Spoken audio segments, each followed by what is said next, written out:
కొన్ని కోతులు నివాసం ఉండేవి. వేసవి కాలం రావడంతో అడవిలోని చెరువులు, నీటి కాలువలు పూర్తిగా ఎండిపోయాయి. ఒకరోజు కోతులకు విపరీతమైన దాహం వేసింది. నీటి కోసం వెతుకుతూ అవి అడవిని దాటాయి. అక్కడ ఇసుకలో నీటి అలల్లా ఎండమావులు మెరుస్తూ కనిపించాయి.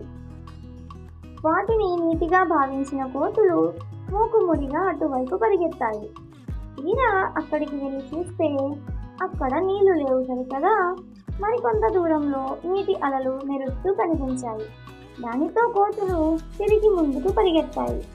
ఆ విధంగా కోతులు ఆ ఎండలో ఎండమావుల వెంట నీటి కోసం వెతుకుతూనే ఉన్నాయి.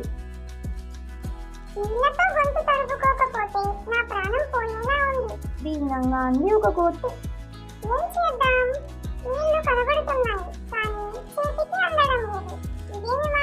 అంది మరొక కోతి. పొదలో ఒక కుందేలు నివాసం ఉంటోంది.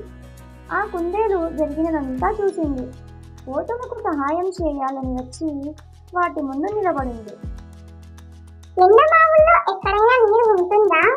దగ్గరలో చెరువు ఒకటి ఉంది, అక్కడికి వెళ్ళి నీ దాహం తీర్చుకోండి అని చెప్పింది. ఇది విని కోతులకు చాలా కోపం వచ్చింది.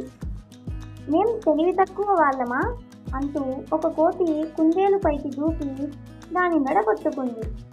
నేను చెప్పేది నిజం, నా మాటను నమ్మండి భయంగా అరిచింది కుందేలు. ఆ కోతి కుందేలును బలంగా నేలకేసి కొట్టింది. ఆ దెబ్బతో కీచుగా అరుస్తూ కుందేలు ప్రాణం వదిలేసింది. ఈ కథలోని నీతి: మూర్ఖులకు హితవు చెబితే దాని పర్యవసానం ఇలాగే ఉంటుంది.